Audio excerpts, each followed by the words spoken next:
Okay, so hopefully everyone can hear me. Thumbs up, sound. All right, so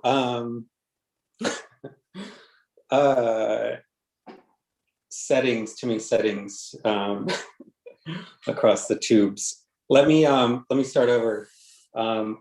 Everyone, thank you so much for joining us this evening. And thank you so much, Keith Evans, for putting on an excellent show. Brilliant work. Great. We're going to have a ad hoc discussion here.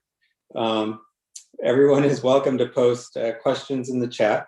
My name is Gilbert. I'm one of the co-directors of Shapeshifter Cinema, and I'd like to introduce Keith Evans. Thanks everyone for participating and being a co-creator in this experimental YouTube phenomenon.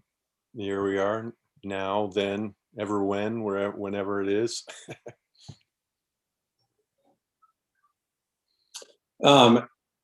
It definitely was a phenomenon, your work, I think. And I'm not sure what other people experience. There's no way I will ever know, because my experience was very personal. I definitely felt that. And a big part of it was this blurring, I want to call it blurring of boundaries, the wall that the screen kind of puts between us. Can you talk about that part of it? Yeah, the screen and the screen pattern is really the kind of dominant motif of the whole thing, really, and that I just think of this whole body of work that's been shaped for this particular YouTube piece for you guys is really just a kind of diaristic assemblage. And there's a lot more of the material because there are all these kinds of lists and all these kinds of screenings that I've collected and that I'm continuing to collect as just being a witness to this kind of strange phenomenon and internal phenomenon of being, caught in the pandemic with everybody else and everybody else's sort of personal experiences with it and all the complexities. Yeah, there's definitely that feeling of just the barrage of, I don't know if it's content or news or just everything that's happening all at once. That was something I think partially, because you recommended going out and grabbing videos that had something about COVID in them, right? Mm-hmm. So you were already setting the tone there, but the text that appeared in the videos, that really, at least while watching it, conjured up all kinds of images, because as soon as I saw things like storming or and some of these word plays that you were doing, what can you talk about that part of it? Yeah, well, the list of words and ideas and just the text itself is just an ongoing thing of terms and things that have gathered meaning and changed meaning for me over this period, and really just the play with that and the kind of like recontextualizing. I didn't in any way try to put an order on any of that material as I built it up. I just sort of randomly chose from this quite a large list of terms and phrases, and then just like played with them in the studio. and use some of those filters that just, they're sort of cliches, and they're also these kind of semantic interrogations of the same thing. And so it's this interesting, for me, way to navigate through a lot of the kind of layers and the ways in which these terms throw up time and my experience with them. And in the same way, it sort of folds back a little bit on um, talking about just the sound element, and that there's these many layers to it, like you were saying, that it's really just like a backdrop, literally, for everything we're experiencing. So it's this kind of media backdrop of that, and then the device reveals all of its sort of compression tonalities and microtonalities between all of the different layers that are happening in it. And so they create those sort of novel, for me anyway, these kind of novel connections of terms that come out in these slowed down voices, and that they sort of harken back to some of the terms, or that they're just playing within that sort of soup of the ways in which we're sort of being trained to look and to see these things. And Yeah, right. In that soup, things like will pop out because we've heard them so many times. It's almost triggering in a way. Maybe that's what I was feeling. yeah, there's a certain kind of just literacy that we're developing more and more. I mean, I'm slow to the game, but that's part of it too. Is just giving some sort of indication towards literacy, and literacy through the screens that way. And yeah, just the kind of field dynamics of all of the different uh, moving of your attention around. Yeah, speaking of literacy, I feel like that's something that hasn't been talked about enough at this point. I don't know what happened, but media literacy. Um, I'm just thinking about like Artist Television Access. That was part of its whole mission, was media literacy. I've spent a lot of time there and spent a lot of time thinking about that.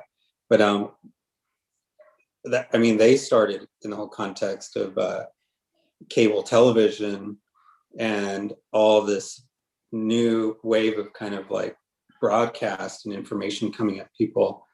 I don't think anybody had any idea what was going to be happening now. And media literacy, being able to interpret or understand what you're looking at is so important now. And and there are just too many media illiterate people out there, really. Yeah, and there's just so many contradictions, and that we have to align ourselves with all of these different, just the different identities, different kind of tribes that are out there, that the Yeah, tribes that speak their own languages. yeah, um, mimetic tribes. uh, One thing you mentioned was layers. I feel like that's something I definitely think about when I think about your work, is the way you work with layers. You seem to be operating at several levels with this piece. One being just visually, the almost the layer that camera might have to that's created when it's filming a monitor, or that's some of that distortion. And then this other layer of text on top of everything, which has its own layers, right? Or maybe multiple meanings and things like that. Can you talk about like how some of the visual pieces were created, or? Yeah, so basically, it's super low-fi, low-tech AV equipment. A lot of it's broken, so a lot of it's sort of dedicated specifically to just one or two sort of phenomena that it's doing, and with a kind of cyclotropes that are on a record player, or that have different kinds of screens, different kinds of lighting in relationship to different projections. And so it's, as you've seen before, within the live context, it's just a sort of pile of equipment, and then there's these relationships, these correspondences, and these affinities that one phenomenon is sort of traveling across the particular equipment, really, and sort of trying to capture the syntax or the resonance from one thing to the next, and including the sound with the in normally, where in this context it's quite different, but just inviting everybody else to participate with the sound. But the images are, like I said, they're just collected with all different methods, from found footage to the just material from domestic observations, and really that it is just accruing a certain kind of witness to what my curiosity is attendant on in that moment, or that particular working intention. But Yeah. some of these devices with natural material, the acorns, or seen where there's like jellyfish, or there's garlands of different kinds of tomatillos, husks, and things like that, and then they're tossed around by the projectors or the AV equipment, and then they through different relationships with the iris or the shutter speed, they start to do these interesting things, and for me anyway. And so then I'm interested in sort of going deeper into these certain qualities. Those tomatillo husks are one of my favorite things in like summer, when they get all dried up and Yeah, everything in the middle kind of falls out. This web. It's right.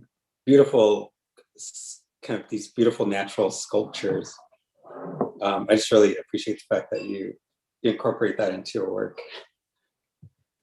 You mentioned found footage. At least what sticks out in my mind, kind of post show, are some of those images that were a bit like nostalgic, mediated through like this low tech, like AV equipment, in combination with the slowed down sounds. The choir piece had some really interesting things in there, and then there was a lot of other background noise in these other pieces of sound, but all together, there was, I almost had this feeling of like this like nostalgia for something that was lost, very like melancholy. I don't know how to describe that, but and that was my experience. I don't know what other people experience, or if they experience like I definitely, I'm sure a lot of people had that same experience though, of of, I don't know if it's melancholy or nostalgia, just very dark places and at some moments too. Um,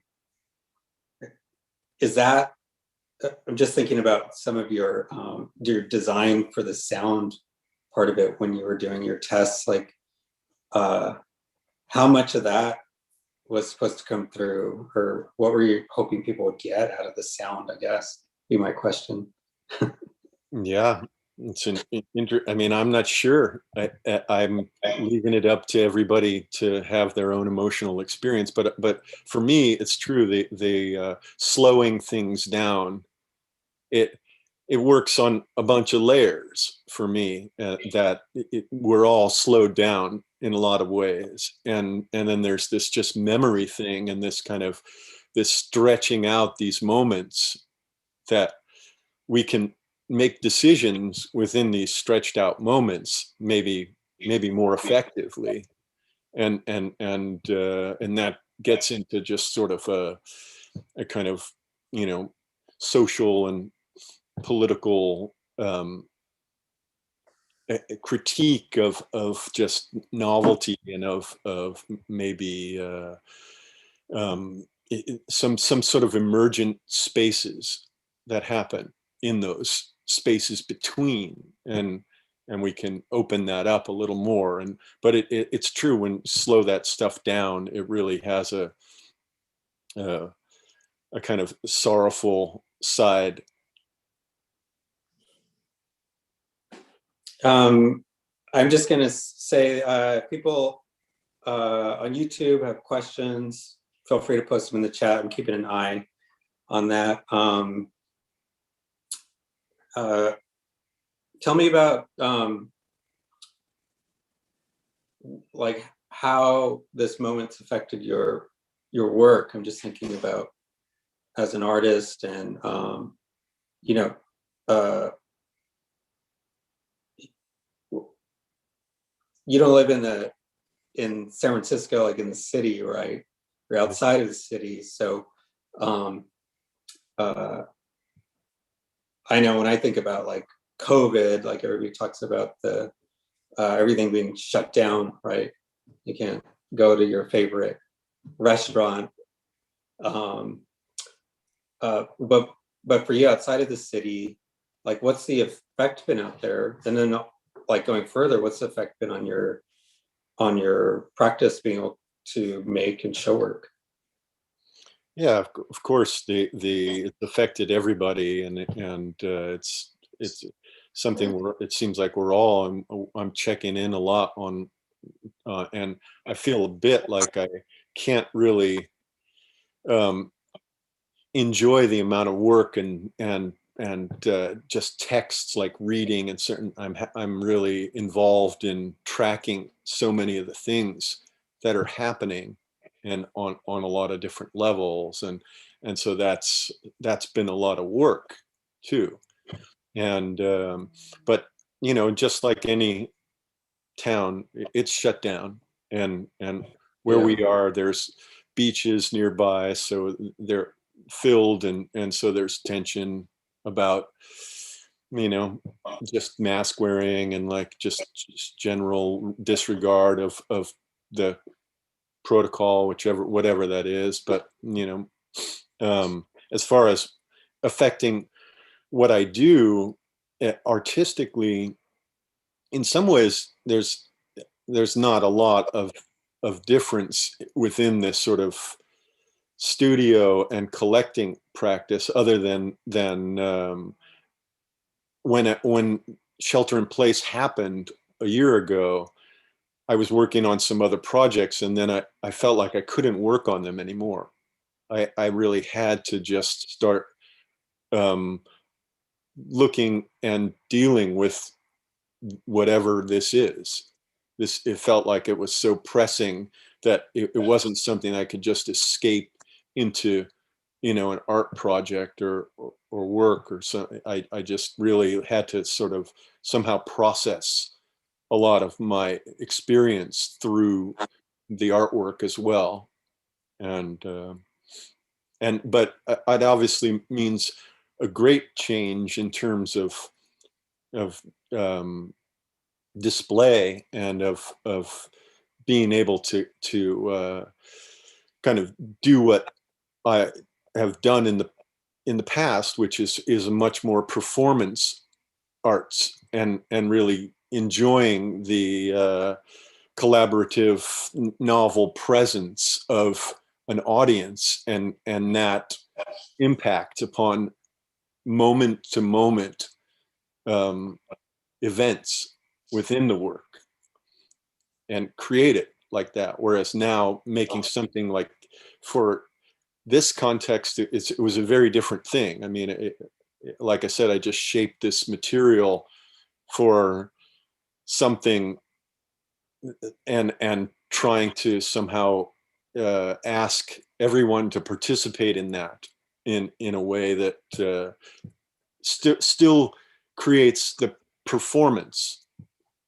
because that's in a lot of ways that's where a lot of the heart of what I do is. It's this sort of extension of the idea of performance and process oriented work, and that new novel emergent complexities emerge in the studio, and that the creation itself is this collaborative experience, even within the individual.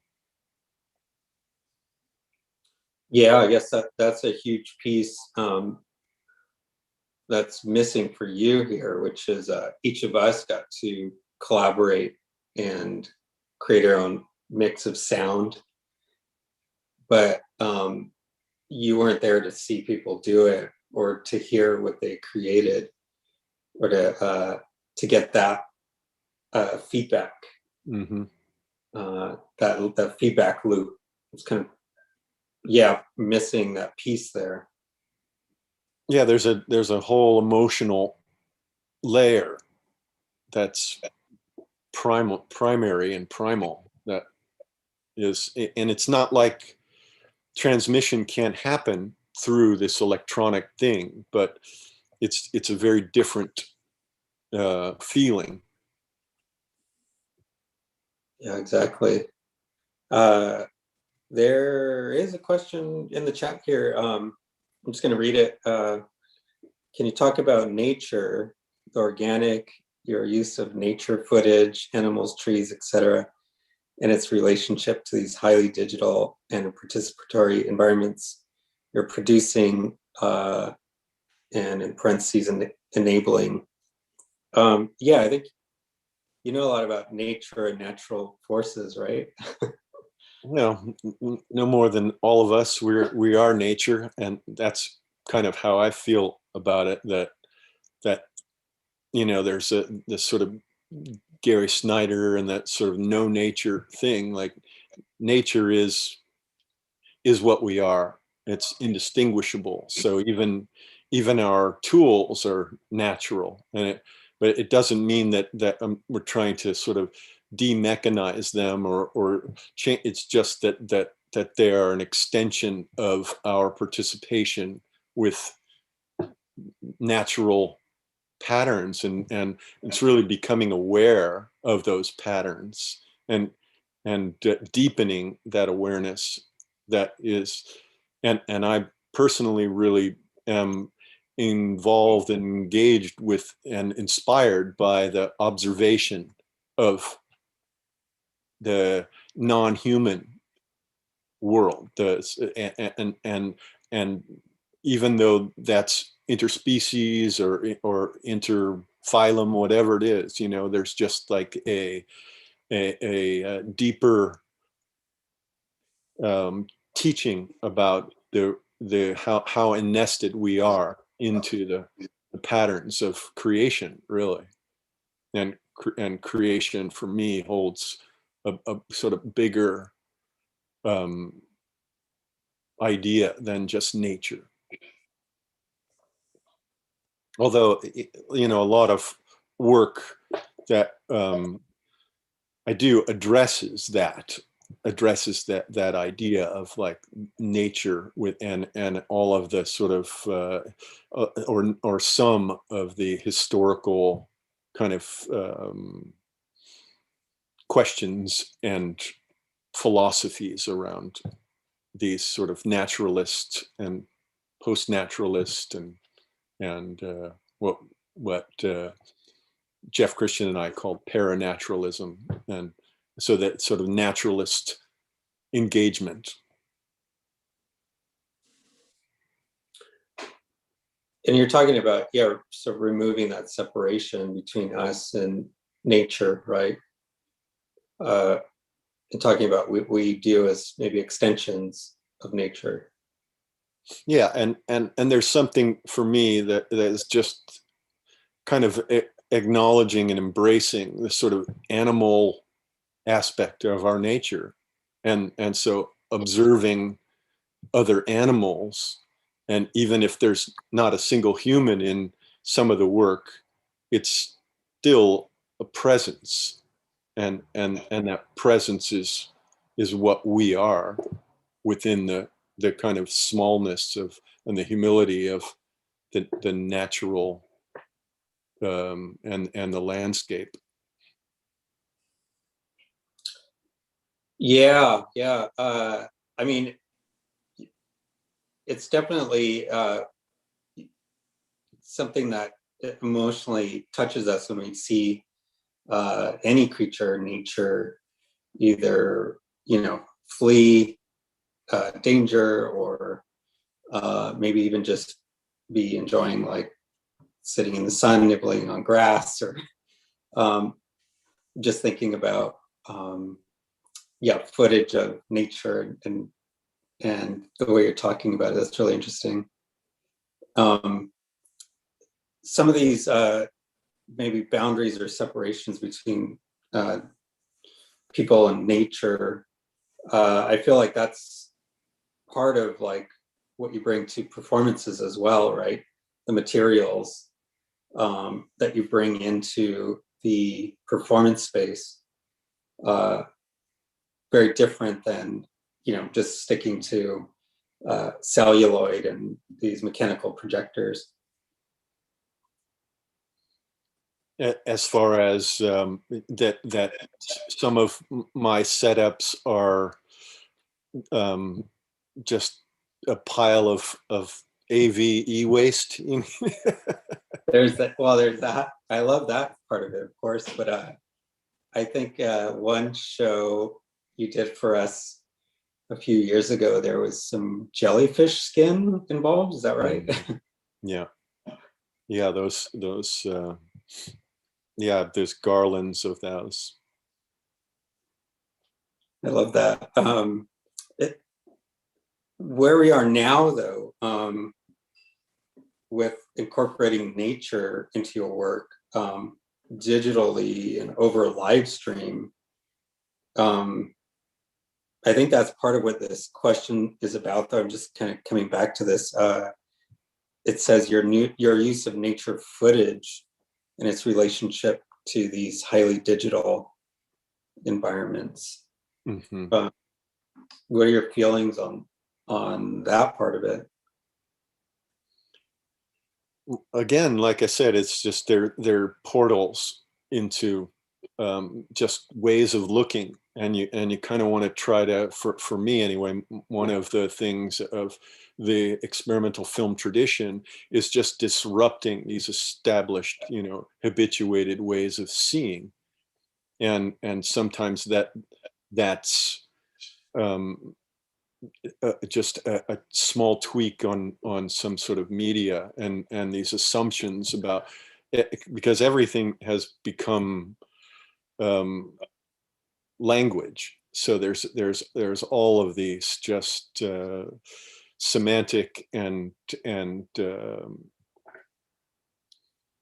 well, and just language itself is this indexical thing that points at something else, and so that's this highly abstracted ways of navigating around, and so images do the same thing, and then they become habituated, and then a lot of the nature for the last 20 years, right? It's like, it's basically, as we all know, it's just like a kind of pornography, really. It's just like, these unbelievably uh, insanely high density,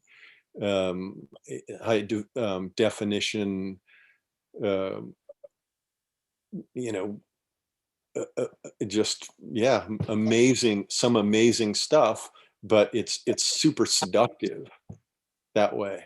And then it maybe you don't even see the simple things around you that are maybe related in the same affinity or a correspondence of the pattern.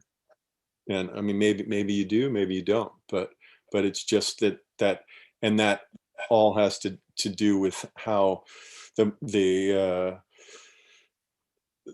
impulse of culture and capital and the way it deploys its kind of epistemologies, and and ultimately, like, how we end up thinking and believing certain things are real, the ontological, you know um uh, or just claim to truth.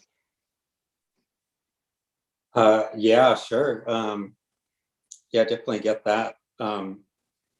There's so many of these like like drone videos. These things can fly like anywhere. They get these really amazing shots, like, and then they're slowed down. They're shot at super 4K or whatever, 8K now, and yeah, it's it's just like eye candy at this point. But uh, and then people go outside and they see a tree and they're like, they don't really, they're they're they've been seduced, like you said. But I will say that uh, we have really beautiful nature around here in California, um, and it's actually very accessible. I mean, our state and national parks are amazing. Like, Oh, and yeah. um, so people should get out more and do some hiking. Yeah, I think people have been getting out a lot more, Yeah, especially during this, this last year, and that's a good thing. And hopefully that just slows decision making down a little bit, and we start to make different choices. And yeah, yeah, definitely. That's what I've been trying to get out of this moment. Um, back to the Q&A. Oh, there's I don't know, a question here about, it's from Suki. Is Keith interested in hearing our soundtracks, or should we be seeing our mixes as an extension of the ephemeral? yeah, I mean, I think it is an extension of the ephemeral. That, I mean, for me, that's what kind of performance and process really is. It's an extension of this ephemeral temporality. And that if I was hanging out with Suki, I would be excited to hear, something that she put together that was exciting to her. But as far as you know there's a lot of ways to go. It's kind of what I was saying in the text to precede it, that you could participate with the limitations that I put up there, or you can just do what you want. And then there's a lot of possibilities that change the work entirely. So, not that it's some fixed thing, because that's sort of the point, is that it's unfixed. It's going to be incomplete. It's only completed by the performance. Yeah, definitely. There's some great records I can think of putting on while watching your work. A lot of them very noisy. records. uh, there. So Eric Tice has a question here regarding your mention of commodity. Commodity attention or something. Because there is natural resources that can be mined or extracted. And then there's agricultural products or livestock. Yeah, talk about, so I don't know. I mean, I'm really interested in, the whole idea of commodities, even, well, I don't know, just the artwork being, treated as a commodity as well.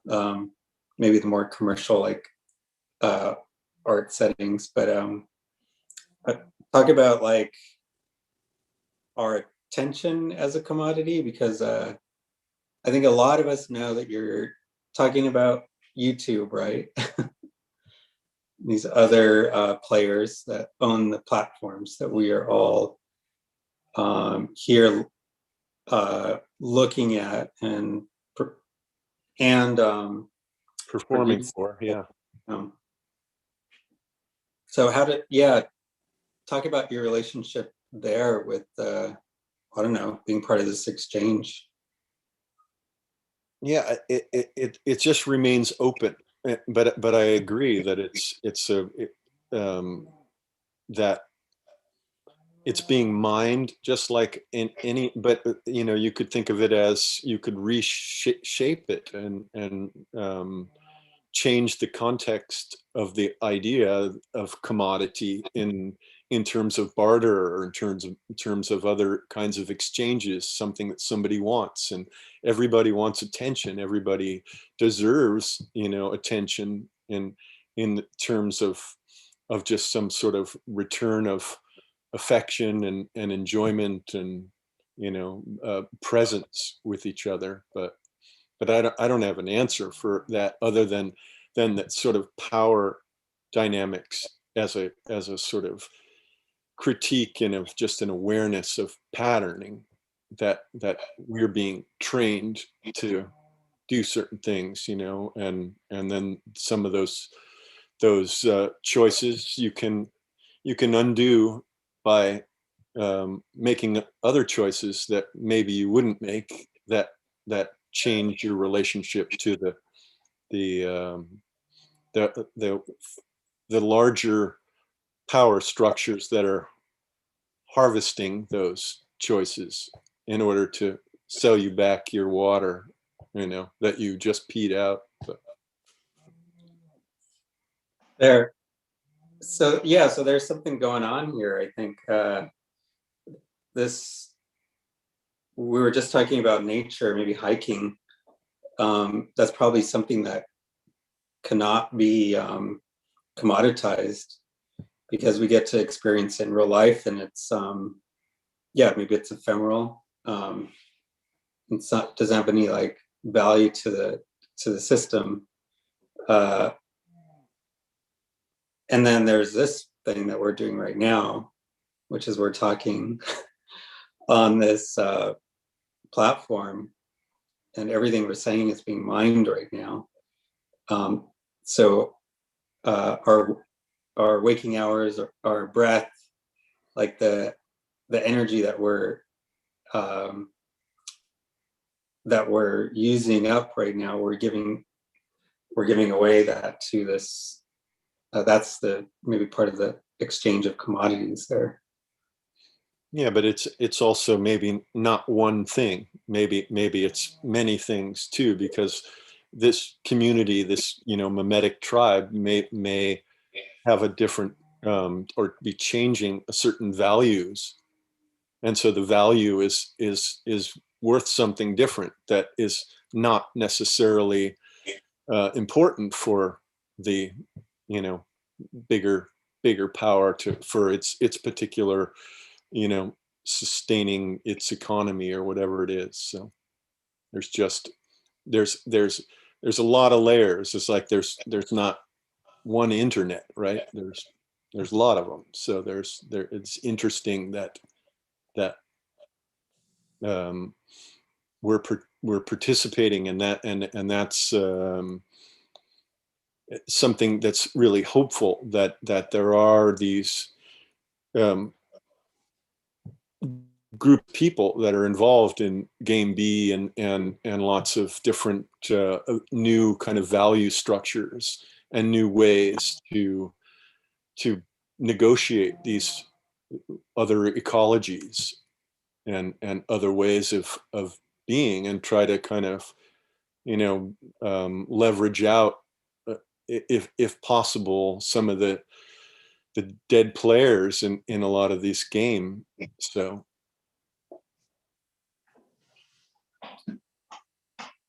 Well, yeah. So we're getting some really heavy stuff now. Uh, hardly. I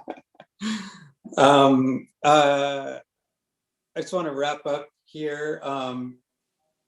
Maybe you can share with the audience like what you're up to next, and where they can follow you and find out what you're going to be doing next. Well, I'm luckily, I've been included in John's